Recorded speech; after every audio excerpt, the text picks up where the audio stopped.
Okay, so here we go. What happens is Rosa used a matrix.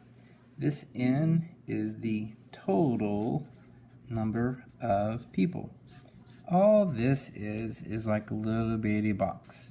So what has happened is she has gone through each of the classes. So let's just say that, this is a school. Oh, better change the size of pens. Okay, so let's say that this right here is the school. And here's a class of people over here. Here's a class of people, class of people. A matrix, these big things right here, they just allow you to sort of visually organize the numbers. So that means that there was like 24 people in this class, 18 people in this, 30 in this, and 12 in that class. So all you really do is just organize it into a matrix. Ta-da!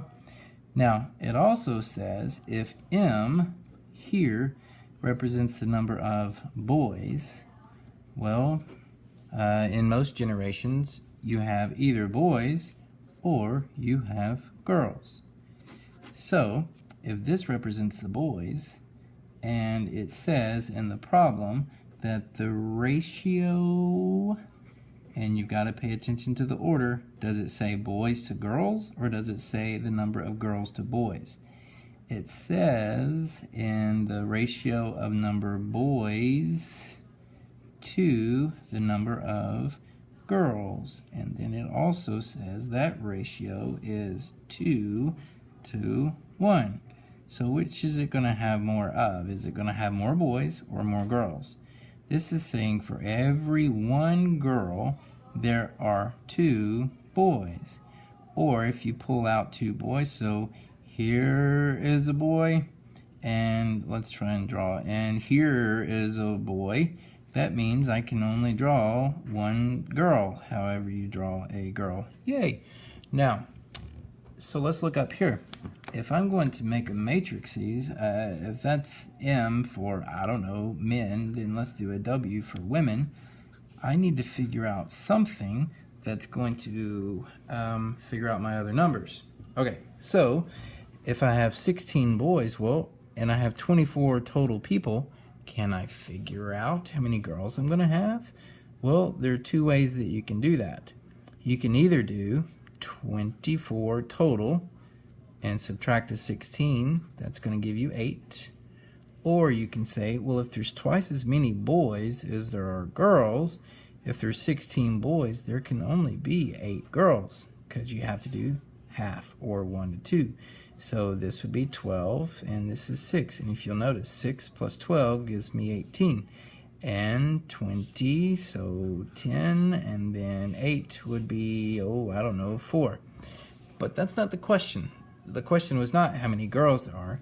The question is, how can you go from n to get this thing right here?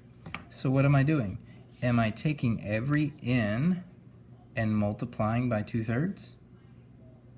Or am I taking every n and multiplying by 3/2? So what that means is, let me put this as a hard example. Okay, can I take the number, or 2/3, multiply it by 24, and get 8? Or can I take the number 2/3, multiply it to 18, and get 6? And that's what Rosa is trying to do, is she is trying to figure out some easy mathematical way to figure out a matrix that would prove it. So, which of these is going to be correct? Or can you take the n and multiply simply by 2? Well, that would be 2 times 24. That seems a little ridiculous, right?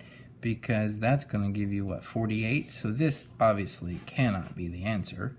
Or do you take 3 and multiply by 24, and 3 multiply by 18, and 3 multiply by 30, and get these numbers? Well, no, you can't. So that is obviously not the answer. So then the question is, do you do the 2/3 times the 24, or should you do 3/2 times 24, and 3/2 times 18? That's the question.